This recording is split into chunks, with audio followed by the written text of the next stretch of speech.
today we are going to start with the mortgage cycle, and within the mortgage cycle I'm going to share many terms with you guys. Okay, so be with me, concentrate on what we are going to discuss.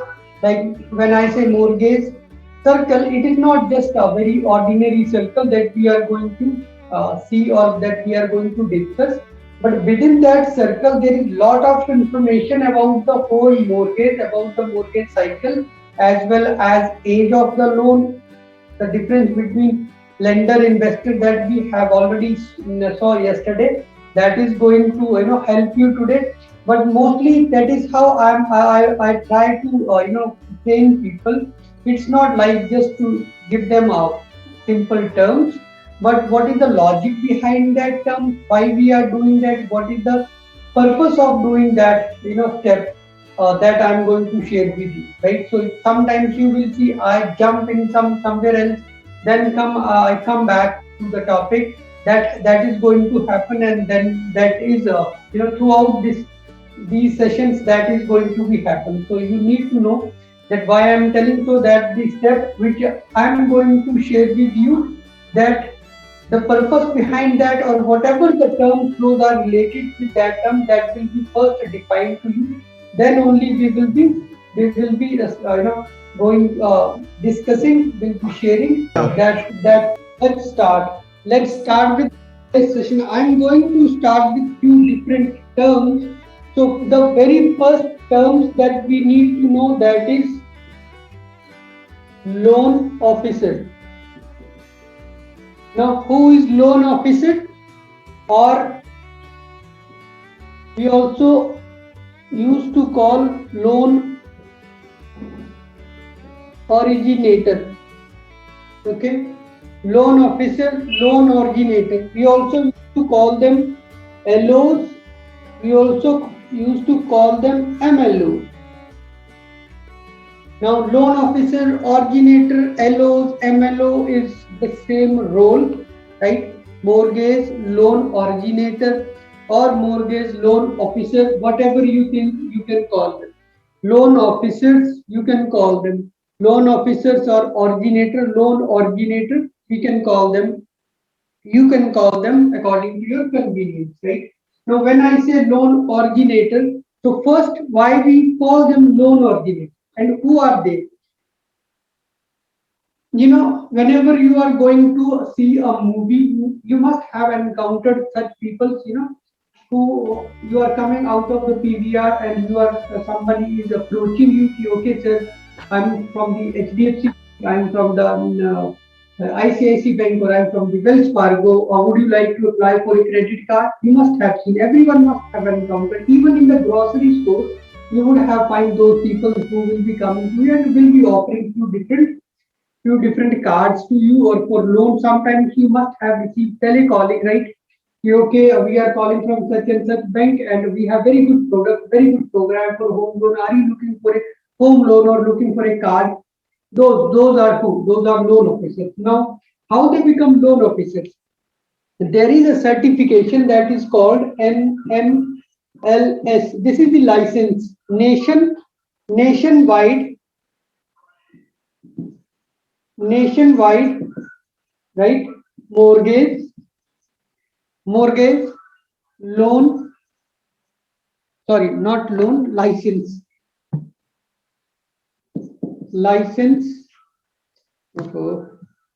mortgage license system. Okay, or licensing system, whatever you feel better, you can write that. NMLS. This is a state certification in any state. If you want to get certified, you want to become a certified loan officer. This is the license that you require. It's a very, whatever the state you are, you just go to website, to the NMLS website, and there you need to pass out first you need to go through few documentations, few acts, right, about the real estate mortgage, and then once you are done with those trainings, then you can apply for the license, and then you need to pass out an exam, and once you are done with the exam, you need to obtain at least more than 75% of the marks in that exam. Once that is done, then you can simply, will be eligible for the license. But before that, all the records that get checked for the schooling purpose, for the certification purpose, yes, that will be checked, like criminal record and your all your education and whatever. There are 3 4 things that will be checked in by the state licensing department, and once that is cleared, you will be getting your NMLS ID for a specific period, like the driving license, 3 years, 5 years, or 1 year. It could be according to your license or according to your state rules, right? So you can get, and then you again need to appear. Maybe you again need to get some update, and once it is going to expire, you need to renew it. That is a very simple process, like other licensing. No loan officer could be considered in the loan application as a loan originator if they do not have this loan officer or this NMLS ID. Is that clear to everyone? Now let's move to the why we call them originator. But before that, I would like to let you know, first, these loan officers will be trained about all the programs, all the products that are being sold by the bank, and then they will be sent to the field. So we are also calling them a field sales agent or a field loan officers. They will be going outside and will be finding the borrower. Loan officer hardly works inside the office. They are work outside the office, either from the home or either by going to the field outside. There they find the business. Okay. Now, what I am telling, whenever loan officer is directly hired on a payroll, right? Whether loan officer, there could be some target. You have to find 5 or 10, borrowers in a month, and you will, but whether those you are able to find them or not, you will still be, get salary. So salary based, there could be some target. Okay, if you will be paid, let's say $1,000 per month as a salary, you need to go and find the business, and you need to find minimum 10 borrowers in a month. 10 application you need to file with us, with 10 files, and whatever plus you will be getting maybe some incentive, and that could be few different commissions, like incentives or anything they might get, or commission they might get. So there could be different, but those are direct employees. Whenever these direct employee cases are happening, like loan officers are directly the employee of the bank, we used to call it a retail banking, or retail lending. This is, we are going to call it retail lending. Fine. Now, what happens in the retail lending? Retail lending, loan officer is the direct employee of the bank.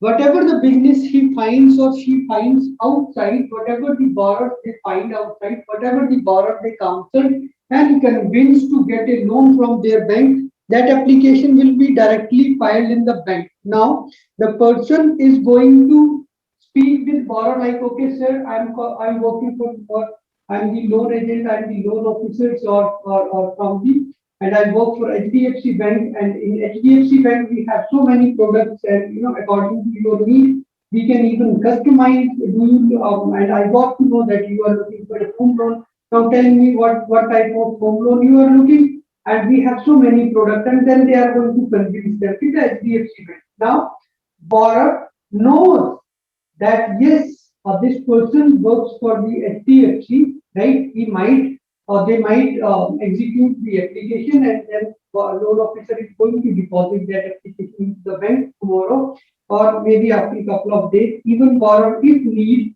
they can call to the HDFC Bank, and they can, converse, they can communicate, or they can check out whatever the progress of their application. They know I will be getting loan, or I have applied loan with HDFC Bank. This is what the retail lending. Now I'm going to tell you another type of lending, that is known as wholesale lending.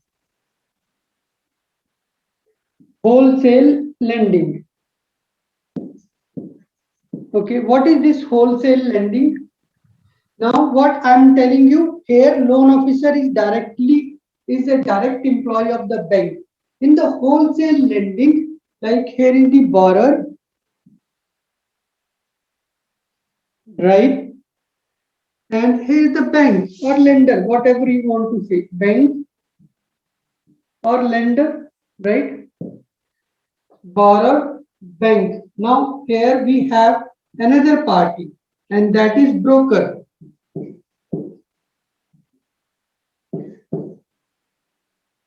Broker. Now we call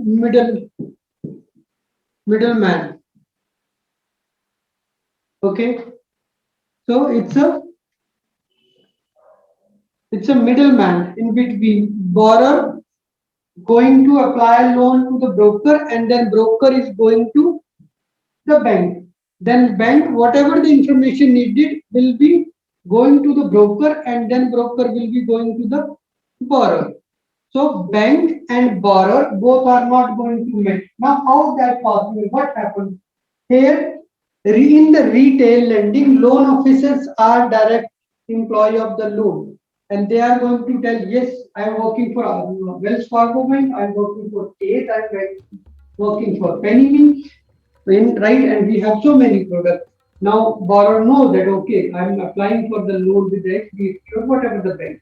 But when it comes to the broker, borrower approach the then broker. Then we used to call it a wholesale lending. Whenever someone work on a commission basis, finds the business outside and give it to the bank on a commission basis, that is for them a wholesale lending. Now in the wholesale lending, borrower is not going to approach the bank, but it will be the broker who will be marketing for the business, and they will be finding borrowers, and then they will be collecting all the information, they will be convincing, they will be giving them all the detail, and then they will be originating the loan. I mean, originate, when it comes to originating, means first they are going to convince the borrower, they are going to find the borrower, convince them, and then they are going to counsel them while filing their applications. And then once the application is signed by the borrower, that is what we used to say, it's a loan has been originated. Loan has been originated. Now that application, broker is going to file or going to give it to someone in the bank, right, on a commission basis. And once the loan is funded, whatever the commission, 1 or 2% according to their agreement with the bank, they will get it. But what in this transaction, one thing that in the initially happens, that is borrower will not be knowing the what bank borrower is going to apply or broker is going to apply his loan. They will not be knowing that. How? Why? Now there is a different logics or different information. Like let's take one example, that one borrower is going to has originated a loan with one broker. Now that borrower might ask, okay, so what bank I will be getting this loan? Broker will not be telling them initially that, okay, they will be getting the loan from Wells Fargo or Chase or Penny directly or from some other. They will just tell them most of the broker, they will be telling, okay, we have many options, right? We have many options, and according to those options, whoever will be giving the best interest rate, we will get a loan from that bank. Now, borrower will not be knowing who will be the bank who will be giving them the best interest rate or the lowest interest rate, but they will only rely on the broker, that okay, broker is going to give them going to make them to get the best rate. But behind what I would say, behind the curtain, or there is something else, it's not that, okay, broker will not be getting them a loan with the lowest interest rate or good interest rate, but there would also be one more intention of the broker, that whatever the bank will be giving them the best commission, they will also try to go with them, right? And the second, there could be another fact as well, and that could be like, whoever will be approving that loan first, obviously broker will start initiating with that bank, right? So what happens whenever borrower apply a loan with any broker? Broker does, most of the brokers, they are going to send those applications to 2, 3 or 4 banks. Sometimes it happens unless they have only one option or only the agreement with one bank, then obviously they will be sending to one. But sometimes it has been seen that broker also used to apply with that application in the multiple bank, and then they see, okay, who is going to give the best commission, who is going to be give the best interest rate and the fastest approval. Maybe broker just applied today or sent the application today and tomorrow they got the approval. Obviously they don't have other choice to wait for a month or someone who is going to give them approval after 15 days. Until that file even would have been processed. Okay, so that is the wholesale lending. Whenever there is a middleman between borrower and the bank, that is called wholesale lending, and that middleman is the broker. Excuse me for that. Broker. Here, direct lending. Direct lending, loan officer directly work for retail lending, right? I'm sure that this has been clear to you. Now there is one more term. That is what? There is one more term, that is correspondent lending. Correspondent lending. Now what is this lending? Retail lending, we know what is retail lending. Wholesale lending, we know what is wholesale lending. Now the correspondent lending. Now what is this lending? Actually the correspondent lending is the advanced version of the wholesale lending. What happens, what I told you, whenever brokers are applying loans with the or getting the business from outside, and then they sending it to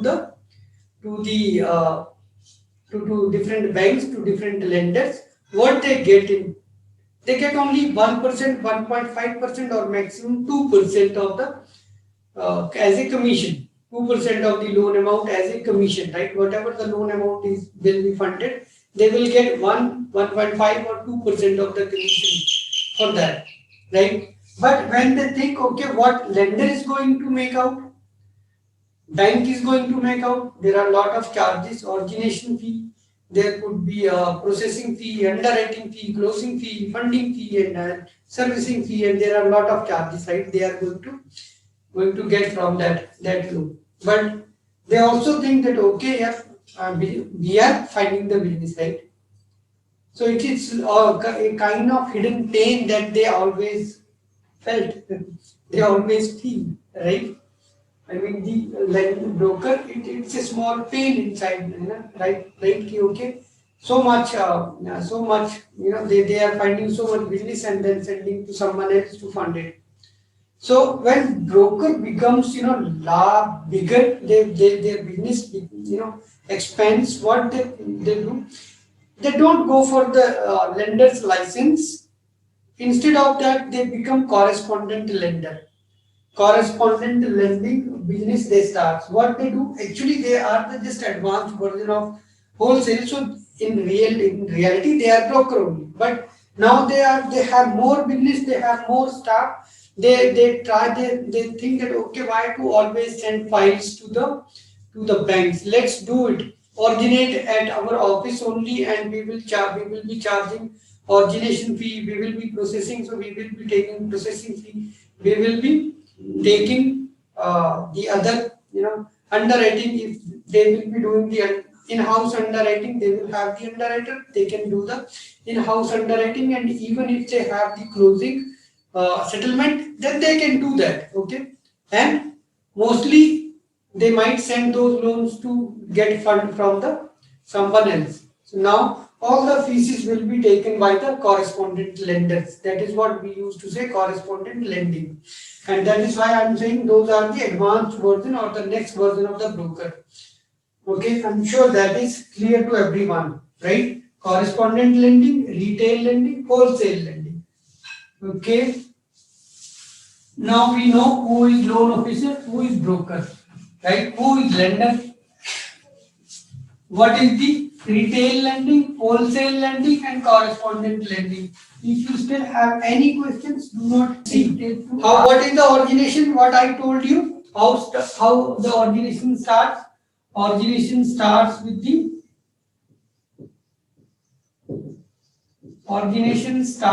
the when loan officers or broker they originate the loan. How they originate the loan? They find the borrower, they counsel them, they get the application signed, and they consider it a loan originated.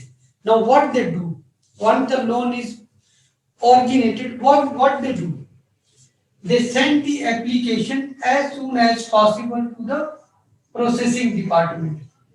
The processing department. Now, when I say processing department, what do we mean by processing?